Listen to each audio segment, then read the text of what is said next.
Hello viewers, thank you for joining me. This video has been a long time coming. I watched and reviewed the Royal Tutor anime back when it first came out in 2017. I did begin the manga almost immediately afterwards, but I've got to say, it's not really a coincidence that I'm late to everything. I prefer to wait to start a series until it's already finished. It can make for a really stilted experience, catching up and then having to wait for updates. But at 17 total volumes, the Royal Tutor concluded in 2021, and I've finally gotten around to reading it start to finish. At the time I'm writing this, I don't know that I'll be calling it a review. I'm not planning for it to be the all-encompassing type of look at the series that I try to make my reviews. The anime adaptation was incomplete, but still good. It felt very true to what the series is in its original form. This video is more the handful of points I really wanted to talk about while reading the manga, mostly things that are specific to the manga, and as one of those things is the ending, you can expect spoilers from this discussion. But spoilers rarely stop me.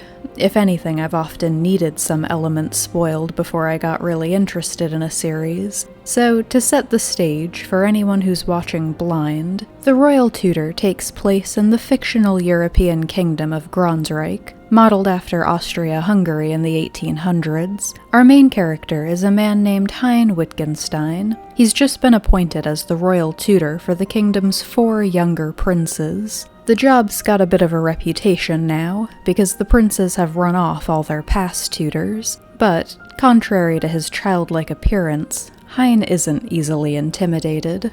That is a great place to start, actually. The story as a whole is really characterized by this theme of no one being quite what they first appear. So yes, Hein can be pretty intimidating himself. Perhaps because he's not used to being taken seriously, not much ruffles him. Going down the line, you've got Kai, who looks really intimidating, but is actually really sweet and awkward. He struggles to communicate his thoughts through words, and his smile looks so threatening that the people he's trying to talk to often run away before he gets the chance. Bruno is the stuffy scholar, dismissing all his past tutors because he felt they had nothing to teach him, but that mature facade falls apart pretty quickly when Hein beats him at every challenge, and he, I don't want to say dissolves into being a Hein fanboy, because it's not that he loses that other side of himself, but he can be a little hard to take seriously at times. Leonard is the most childish by a long shot, but he's got a great reputation with the public for being beautiful and exceptionally athletic. His official portraits don't reveal his true tsundere nature. Leonard's a difficult one. He's quick to arrogance when praised, quick to depression at the slightest struggle, and usually too proud to ask for help. Hein spends just a little more time with this prince than any of the others. Since a bad experience with an overly harsh tutor at a young age, Leonard has resisted all further attempts at an education, to the point where he can't even do single-digit math at the start of the tale. But watching Hein persevere with him and change up his teaching methods to win him over really reinforced what a great teacher he was, so there was usually a silver lining to all this time spent with the most annoying prince. And finally, we have Liszt, whose name I'm aware I'm probably pronouncing wrong. Years ago, when I watched this one in Japanese, I tried to follow the pronunciation I thought I heard, but given that it's a Germanic name, that's probably supposed to be a hard CH, but that's not a habit I've had any success in correcting. Apologies if that drives anyone crazy. Anyway, Liszt is every bit as beautiful as his older brother, and all too happy to promote his reputation as a playboy, hiding the fact that he's actually the most mature of the 4. I still have a soft spot for Kai, who I know I said was my favorite after watching the anime, but I think Liszt has stolen that spot. The anime does get into Hein discovering that he secretly has a job in town as a waiter, giving him more perspective on the lives of ordinary people in the kingdom, but that's where we get into the anime being incomplete. It can only introduce each of the princes' journeys. The manga is where you get to see them actually grow. Once Hein breaks through their early shells, his goal is to support them as they all, I'll say, fight to convince their father to crown them as the next king, but it doesn't feel like much of a battle. One of the really endearing things about this series is how supportive the princes all are of each other. They may squabble like any group of brothers, but it's not the kind of competition where one would try to undermine the others to succeed. Which brings us to the first point I wanted to talk about. The only one I'm not so crazy about. Because the boys aren't at odds with each other, they needed some sort of antagonist. And at first, it seems like that's going to be Eins, the oldest prince, who seems to excel at absolutely everything. But despite officially looking like the perfect candidate for the throne, King Victor tells Hein he has one major flaw that's making him consider appointing one of his other sons as his successor instead. In actuality, it's usually Eins's childhood friend and right-hand man doing the real antagonizing. Eins himself is just really dismissive of his younger brothers, but I'll skip the details on Rosenberg here. Eins's fatal flaw turns out to be that he was madly in love with this girl when he was young, genuinely, selflessly in love, so that he encouraged her to follow her dreams of being a painter, even though it meant renouncing her noble title and giving up any hope of the two of them being allowed to marry one day. Since that loss, he hasn't been able to hold a conversation with any woman without bursting into tears. It feels like an understatement to say that this was a weak plot twist. Disappointing, in the same way I would have been disappointed if Eins really had been an evil bastard at heart, the only prince to break that theme of not being what he first appeared. I think I felt especially let down because there was so much else about Eins that was really interesting and a little more grounded. He's always seemed so perfect to his younger brothers, but we get to know enough of his past to see he was under a lot of pressure to be perfect. The younger princes are each a year apart. There are 6 years between Eins and Kai. Not a crazy age difference, but enough to create some distance. They also mention that the kingdom was at war when Victor took the throne. He's a very popular king, credited with bringing peace to the land. I don't think we're given an exact timeline. I usually take note of specifics like that. But even if Eins was born after it ended, I figure it had to be the early recovery years. Things would have still been tense. Especially being the firstborn of a well-loved ruler. There have always been high expectations for Eins. I think it's a pretty safe bet that the reason he's so cold to his younger brothers is because he resents how much easier their lives have been. I just wish that was where the focus on his character had stayed. And I don't know if that just has to do with personal tastes. The Royal Tutor is a series that ventures into some dark, mature topics, but mostly stays on the cute, lighthearted side of things. I prefer my stories a little darker most of the time. I'm really curious whether the creators struggled with fleshing out Eins's character. For all that the series is generally lighthearted, it does all come to a head with his younger brothers rushing out to their vacation home to stop Eins from committing suicide over the weight and stress of this competition to be king. I don't know if his big backstory reveal being something absolutely ridiculous was meant to balance that out, but it fell short for me. And maybe that's partially because it already felt balanced. I wasn't terribly attached to Eins, but it was pretty moving to see his brothers show up to support him, especially when he'd done nothing to deserve that kindness. They have this great scene where the younger three admit, sort of guiltily, that they don't really care that much for Eins. All their interactions with him, he's just either been too intimidating or too cruel, and the guilt is understandable, because their brotherhood has always meant so much for these younger four. They want to extend that to Eins, he just rebuffs them every time they try. But then Kai speaks up about a time the rest of them were too young to remember, how he actually does have memories of playing with Eins as a child, but as they grew up, Rosenberg and his other responsibilities as the firstborn started monopolizing all his time. He reveals that there is a side to their brother that's not just admirable, but likable. That's the part of Eins's little personal story arc that I try to hold on to, and it didn't hurt, of course, to see him humbled a bit, acknowledging that he would have failed if not for the brothers he's scorned for so long.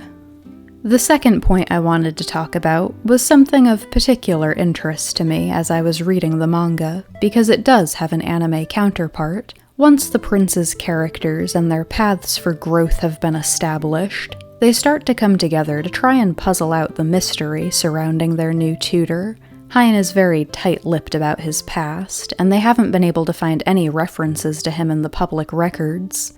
There's no proof of his own education even, despite how knowledgeable he is on just about everything. But they don't just let total nobodies in to guide the heirs to the kingdom, and despite claiming not to know each other, you don't have to see Hein and King Victor together for long to realize they're old friends.